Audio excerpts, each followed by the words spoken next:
دوستوں ساتھیوں السلام علیکم۔ اپنے چینل دستک میں افتخار مرزا کے ساتھ آپ کی خدمت میں حاضر ہوں۔ گزارش ہے کہ میرے چینل کو سبسکرائب کریں اور اپنی قیمتی آراء سے مستفید کریں۔ تو آج کے اپنے ویلاگ میں ہم ذکر کریں گے ایک اہم پریس کانفرنس میں اٹھنے والے سوال اور اس کے جواب، اور بند گلی میں جاتی ہوئی پاکستانی سیاست کے بارے میں، اور کچھ ضمنی چیزیں بھی اس کے اندر میں ذکر کروں گا اگر ذہن میں آگے ویلاگ کرتے کرتے۔ تو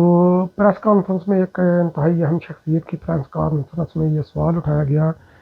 نواز شریف کی ڈیل اور آنے والے نواز شریف کی حکومت کے بارے میں۔ تو جواب اس کا تھا بالکل نہیں، یہ صرف اسپیکولیشن ہے اور اس کے اندر کوئی حقیقت نہیں۔ تو جواب کی حد تک جو آپ نے جواب دیا ٹھیک ہے، جو آپ کی بیسٹ انفارمیشن ہوگی اس کے مطابق آپ نے جواب دے دیا۔ تو وہ سیاسی حلقے اس جواب کو کیسے لیتے ہیں،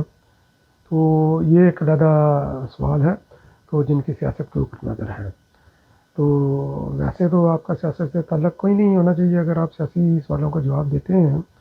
تو پھر کوئی کون مانے گا کہ آپ کا سیاست کے ساتھ کوئی تعلق ہے یا نہیں ہے۔ تو آپ کا جواب اپنی طرف، مگر یہ ہے کہ پچھلے دنوں اسٹیبلشمنٹ لیگ جو کہ مسلم لیگ نون ہے، تو اس نے اس کے میڈیا میں بیٹھے ہوئے سوشل میڈیا وی لاگر اور الیکٹرانک میڈیا پر بیٹھے ہوئے اس کے قصیدہ گو صحافیوں نے اس بات کو شد و مت سے یہ ان کی قصیدہ گوئی کرنے کی کوشش کی گئی کہ مسلم لیگ نون کی ڈیل ہو چکی ہے اور آئندہ حکومت مسلم لیگ نون کی ہی ہے۔ تو اس کانفیڈنس سے انہوں نے یہ قصیدے پڑھنے کی کوشش کی کہ جیسے انہوں نے یہ کسی طوطے سے فالیں نکلوائیں اور وہ طوطے نے فال نکالی ہے کہ آئندہ حکومت مسلم لیگ نون کی ہوگی۔ بھائی یہ فیصلہ ووٹوں سے ہوتا ہے، یہ سلیکشن سے نہیں ہوتا۔ ہاں، اگر آپ سلیکشن پر یقین کرتے ہیں جس طرح کہ مسلم لیگ نون نے ہمیشہ پلے کیا ہے تو ٹھیک ہے، آپ کی بات اس حد تک درست مان لیتے ہیں، مگر اس کے ساتھ ساتھ یہ بھی دیکھنا ہے کہ جو مینیفیسٹو پر ووٹوں پر یقین پارٹیاں رکھتی ہیں وہ اس کا سبب اس کا کیا کرتی ہیں۔ تو خیر، آپ کا جواب اپنی طرف، اور مسلم لیگ نون کا 3-4 مہینوں سے ان کا جو ماحول انہوں نے بنایا ہوا تھا تو وہ اسی چیز کا عکاس ہے کہ ڈیل جو ہے نا وہ چل رہی ہے، اور ڈیل جو ہے نا یہ فائنل سٹیج میں ہے۔ اور نہ صرف یہ، اور جس طرح یہ انہوں نے قصیدہ گوؤں نے اتنی شد و مت سے مارکیٹ میں یہ چیز سیل کرنے کی کوشش کی گئی تو الٹیمیٹلی ان کی اس قصیدہ گوئی سے اور جس تسلسل سے مختلف ذرائع سے یہ چیز مارکیٹ میں یہ پھینکی گئی کہ مسلم لیگ نون کی ڈیل ہو چکی ہے، فلاں شخصیت نے لندن میں ملاقات کی، فلاں سیاسی، فلاں غیر سیاسی، فلاں بیرون ملک کے لوگوں نے ملاقات کی، جیسے یہ پچھلے دنوں بھی 1-2 دن پہلے یہ سعودیہ کسی ڈپلومیٹ نے ملاقات کی، اس کو ہائی لائٹ کیا گیا، وہ کہ میں بھی نارمل ہو۔ ابھی آج کل جو ہے نا وہ شہزادہ چارلس کے بارے میں جو ہے نا وہ آئی تھی کہ اس کی ملاقات ہوئی، یہ پہلا موقع ہے کہ وہ کسی کے گھر میں عیادت کے لیے گیا۔ تو اس کے باوجود یہ ایاز صادق 20 جنوری کو نواز شریف پاکستان آ رہا ہے۔ تو یہ ساری چیزیں اس تسلسل کے ساتھ انہوں نے مارکیٹ میں سیل کی کہ حکومتی حلقوں میں بھی اس کی تشویش جو ہے نا وہ چلی گئی۔ تو اگر حکومتی حلقے پریشان ہوتے ہیں، ان کے ساتھ ایجنسیاں بھی ہیں، ان کے ساتھ ان کی انفارمیشن ان کے پاس اپوزیشن سے زیادہ ایکوریٹ ہونے کے چانسز ہوتے ہیں، تو جب حکومتی حلقوں میں عمران خان نیازی نے اپنے وزیروں اور مشیروں کے اجلاس میں اس تشویش کا اظہار کیا کہ ایک سزا یافتہ مجرم میاں نواز شریف تو کیسے وہ چوتھی بار وزیر اعظم بن سکتا ہے۔ تو اگر حکومتی کیمپوں میں یہ تشویش ہے اور اس کے ساتھ ساتھ اسٹیبلشمنٹ لیگ کے کیمپوں میں مکمل سکوت ہے، اگر اسٹیبلشمنٹ لیگ سیاسی منظر سے اپنی سیاسی گرمیوں کے حوالے سے بالکل غائب ہے، اگر مریم نواز شریف جو کہ پراکسی پولیٹیکلی ایکٹیو ہیں تو مریم نواز شریف کی پراسرار خاموشی اور مولانا فضل الرحمان کا بھی تھوڑا سا انڈائریکٹ یہ اعتراف اس چیز کا غماز ہے اور عکاس ہے، اس چیز کی طرف نشاندہی کرتے ہیں کہ ایک بہائنڈ دا سین کچھ نہ کچھ جو ہے نا وہ چل رہا ہے اور دال میں کچھ کالا ہے۔ تو یہ چیزیں اس چیز کی نشاندہی کرتی ہیں کہ ڈیل وہ کہ آپ ڈینائی کر رہے ہیں، آپ کی انفارمیشن کی حد تک درست ہو سکتا ہے، مگر جو بااختیار ہیں جنہوں نے جو اپنے آپ کو سٹیک ہولڈر سمجھتے ہیں، آلدو کہ آئینی طور پر وہ نہیں ہے تو پارلیمنٹری نظام میں، تو ان کے ہو سکتا ہے کہ ان کی طرف کوئی نہ کوئی جو ہے نا وہ کوکنگ چل رہی ہو، لائکنس اور ان لائکنس کے فیکٹر تو چلتے ہیں، تو ایک پرو اور اینٹی چیزیں بھی اداروں کے اندر بھی ہوتی ہیں، تو یقیناً ایک سیاسی طالب علم یا جس بندے کی سیاست کے اوپر نظر ہے وہ آپ کے ڈینائل تو ایک طرف، تو مگر جو اس وقت یہ 3-4 مہینے سے یہ جو سیاسی سینیریو چل رہا ہے، جو مکمل سیاست کے اندر اسٹیبلشمنٹ لیگ کا، نون لیگ کا مکمل طور پر سقوط ہے اور حکومتی ایوانوں میں جو تشویش پائی جا رہی ہے، اور تو یہ چیز تو اس چیز کی غماز ہے، عکاس ہے، تو کہ ڈیل کہیں نہ کہیں یہ ہو رہی ہوگی، یقیناً ایک سیاسی ذہن یہ ماننے کے لیے تیار نہیں ہے، آپ کے جواب پر وہ متفق نہیں ہوگا۔ تو ایک تو یہ چیز ہم نے اس کے اوپر ہم نے ذکر کیا، اب اس سے آگے ہم یہ تھوڑا سا چلتے ہیں کہ پاکستان بند گلی میں جاتی ہی پاکستان کی سیاست اور نظام کی تبدیلی کا ایک بار پھر جو ہے نا شروع ہوگا۔ تو ابھی یہ پچھلے دنوں کچھ دن پہلے یہ حسن نثار نے ببانگ دول یہ کہا تھا، اللہ کے پہلے وہ انہیں عمران خان نیازی کی حمایت کرنے پر طائب ہو چکا تھا اور اس نے میڈیا پر آ کر اس نے یہ توبہ کی کہ میں نے عمران خان نیازی کو سپورٹ کر کے، اس کو پروموٹ کر کے، تو میں نے بہت بڑی غلطی کی، آلدو کہ وہ غلطی اس نے یہ مفت میں نہیں کی، تو وہ غلطی لازمی طور پر اس نے کچھ نہ کچھ مفاد کو مد نظر رکھ کر وہ غلطی کی، تو جب اس نے مخالفت میں اس کی بات کی تو اس وقت بھی اس نے ظاہر ہے کہ کچھ نہ کچھ اپنے مفادات کو مد نظر رکھا ہوگا، اور ابھی اس نے پھر جو ہے نا یہ سیکنڈ یو ٹرن جو لیا ہے، تو اس کے اوپر بھی جب وہ بانگ دول یہ کہہ رہا ہے کہ پاکستان کے اندر مکمل طور پر ڈکٹیٹرشپ 15 سال کے لیے نافذ کر کے عمران خان کو حکومت دی جائے،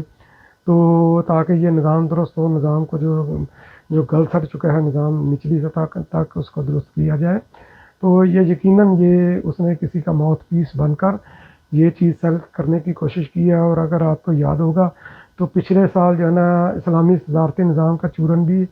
جو ہے نا یہ بھی کافی مارکیٹ میں یہ بکا تھا، جس کو ہر سطح پر اس کا کاؤنٹر کیا گیا، جمہوری لوگوں نے اس کو کاؤنٹر کیا۔ تو ابھی ایک ریٹائرڈ جنرل نے ابھی پھر یہی صدارتی نظام وغیرہ کے حوالے سے یہ بات کر کے نہ صرف یہ پاکستان کے آئین کی توہین کی ہے، بلکہ پاکستان کے جمہوری حلقوں کی اور پاکستان کے عوام کی توہین کی ہے، اور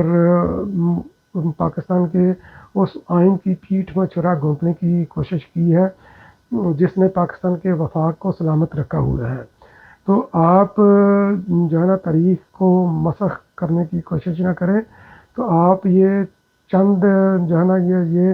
تھوڑی سی تاریخ پر نظر رکھیں، آپ صحافتی بددیانتی نہ کریں یا اپنی انٹلیکچوئل ڈس آنیسٹی نہ کریں۔ اگر اللہ تعالیٰ نے آپ کو کچھ ذہن دیا ہے، کچھ لوگ آپ کے فالوور ہیں، تو آپ حق اور سچ کی بات کریں۔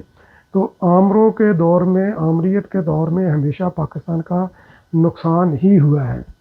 تو آپ یہ دیکھ لیں کہ جب پاکستان بنا تھا لیاقت علی خان کے بعد یہ سارا جو سسٹم چلتا رہا ہے، تو اس کے اندر بنگالی جو ہمارے بھائی تھے، تو جنہوں نے پاکستان کی موومنٹ کے اندر اپنا ایک بہت اچھا حصہ انہوں نے ڈالا تھا، تو ان کے دلوں کے اندر نفرتیں اتنی بھر دی گئیں کہ وہ پاکستان کے وجود کے وہ انکاری ہو گئے، اور شیخ مجیب کا جو 6 نکات وغیرہ وہ سارے اگر وہ چانس ملے تو وہ پڑھ لیں، اور حمود الرحمان کی رپورٹ اگر چانس ملے تو وہ پڑھ لیں، کیونکہ یہ ساری وہ ڈکٹیٹرشپ کا ثمر تھا۔ تو ڈکٹیٹرشپ نے ایک ٹوٹا ہوا پاکستان ایک الیکٹڈ گورنمنٹ کو دیا، ایک سیاسی بندے کو دیا، ایک سیاسی جماعت کو دیا، تو جس نے بے آئین زمین کو ایک آئین دیا، اور نہ صرف یہ آئین دیا، یہ ایک متفقہ آئین دیا جس کے اوپر پارلیمنٹ میں موجود ساری جماعتوں نے دستخط کیے، جو پاکستان کے وفاق کی ضمانت بنا، جو پاکستان کی بقا کی، پاکستان کے وفاق کی تمام اکائیوں کو جوڑ کر رکھنے کی، تمام صوبوں کو جوڑ کر رکھنے کا ایک ضامن ہے، تمام لوگوں کے حقوق کا ایک ضامن ہے، یہ دیا، یہ سیاسی جماعتوں نے دیا۔ اس کے اندر وہ لیڈنگ جماعت پاکستان پیپلز پارٹی، بھٹو کا رول تو ہے، مگر سلام ہے ان جماعتوں کو بھی جنہوں نے اس کے اوپر آمین کر کے ایک آئین کو ایک مشترکہ شکل دی۔ پھر اس کے بعد بھٹو کے بعد پھر ایک آمریت کا دور آ جاتا ہے، جس نے یہ بولا کہ آئین کیا ہے، ایک کتاب ہے، کچھ صفحے ہیں جن کو میں پھاڑ کر میں پھینک سکتا ہوں۔ تو اس نے آئین کا کھلواڑ کیا، پاکستان کو لسانی بنیادوں پر، مذہبی بنیادوں پر تقسیم کیا، ہیرون کلاشنکوف کا کلچر دیا ہمیں، ہمارے معاشرتی رہن سہن کو اس نے یکسر بدل کر رکھ دیا۔ تو جب وہ گیا تو پھر اس کے بعد ہم نے یہ کافی جو ہے نا یہ آمریت یا فہمی آمریت کا دور دیکھا، اور 58B2 کی وجہ سے کوئی جمہوریت حکومتیں اس کو آگے نہ لے کر چل سکیں، اور اسی آمریت کے بطن سے اسٹیبلشمنٹ لیگ، مسلم لیگ نون نے بھی جنم لیا، جس کی اس وقت وہ ساری اس کی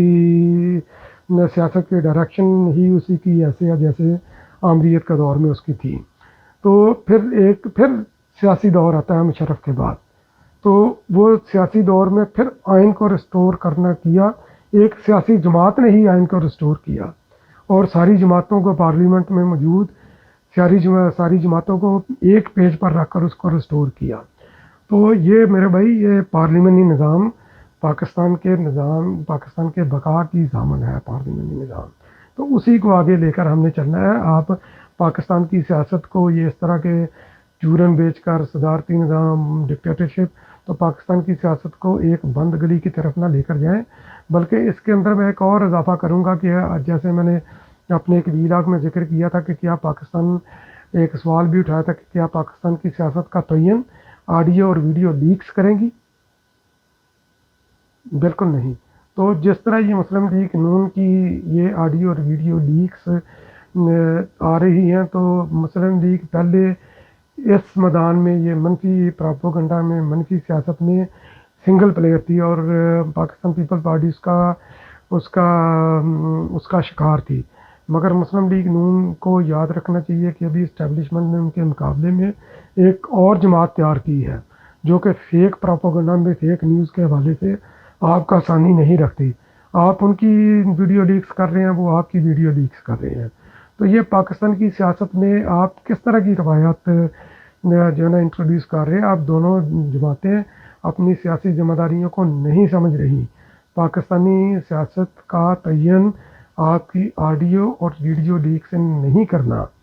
ایک غریب آدمی کے، پسماندہ لوگوں کے، مزدور کے، کسان کے مسائل آپ کی آڈیو اور ویڈیو لیکس میں پوشیدہ نہیں۔ ان کے مسائل اس میں پوشیدہ ہیں کہ آپ کے پروگرام میں، سیاسی ایجنڈے میں، سیاسی مینیفیسٹو میں ان کے لیے کیا ہے۔ تو آپ نے پہلے بھی میڈیا کو کنٹرول کرنے کی کوشش کی، اب بھی آپ کر رہے ہیں، تو خدا کی لاٹھی بے آواز ہوتی ہے۔ جو آپ نے ماضی میں جو اسٹیبلشمنٹ لیگ نے جو گنونی حرکتیں، جو سازشیں پاکستان پیپلز پارٹی کے خلاف کی تھیں، ابھی وہ بے نقاب ہو رہی ہیں۔ یہ اللہ تعالیٰ کی لاٹھی ہے جو بے آواز ہے۔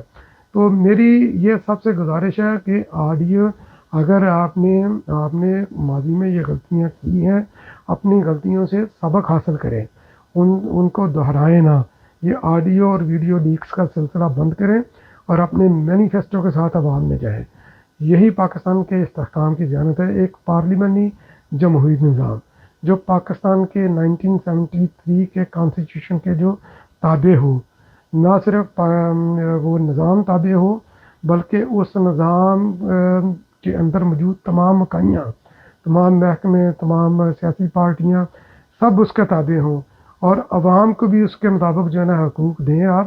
تو یہی پاکستان کے استحکام کی ضمانت ہے۔ تو میری سب پاکستانیوں سے گزارش ہے، میں اس وقت کینیڈا میں بیٹھا ہوا ہوں، اور اوورسیز پاکستانیوں سے بھی، اور پاکستان میں موجود جو ہمارے میرے دوست ہیں، ساتھی ہیں، ان سے بھی میری گزارش ہے کہ خدا را آپ اپنا رول پلے کریں، سیاسی اختلافات کو ایک طرف رکھ کر آپ پارلیمانی جمہوری نظام کے لیے آپ آگے بڑھیں۔ جو جماعت اس طرح پاکستان کی سیاست کو گندا کرنا چاہتی ہے، وہ اسٹیبلشمنٹ کے ہاتھوں میں کھیل رہی ہے، وہ یہ چیز ثابت کرنا چاہتی ہے کہ پاکستان میں پارلیمانی نظام نہیں چل سکتا، مگر یہ ہمارا عقیدہ ہے، حیثیت سیاست کے طالب علم ہمارا عقیدہ ہے کہ پاکستان کے بقا کی ضمانت ہی ایک پارلیمانی نظام ہے۔ تو اس کے لیے میں بھی اپنا رول پلے کر رہا ہوں کینیڈا میں بیٹھ کر، تو آپ بھی جس جگہ پر بھی دنیا کے جس کونے میں بھی بیٹھے ہیں، اور اسپیشلی پاکستان میں موجود میرے دوست اور ساتھی، آپ اپنا وہاں پر رول پلے کریں پارلیمانی نظام کے لیے، ایک جمہوری نظام کے لیے، پاکستانی سیاسی جماعتوں کو مضبوط کریں۔ یہ ضروری نہیں ہے کہ آپ ایک سیاسی جماعت کے ساتھ چلیں، آپ جس سمجھتے ہیں کہ یہ سیاسی جماعت آپ کے ایشوز کو ایڈریس کر رہی ہے، آپ اس سیاسی جماعت کا پرچم کو تھام کر اس کے مینیفیسٹو کو آگے لے کر چلیں اور اس کو لوگوں تک پہنچائیں۔ تو یہی پاکستان کی ترقی کی ضمانت ہے، یہی پاکستان کے استحکام کی ضمانت ہے، اور یہی ہماری سیاسی سماجی پراسپیرٹی کی ضمانت ہے۔ پاکستان زندہ باد۔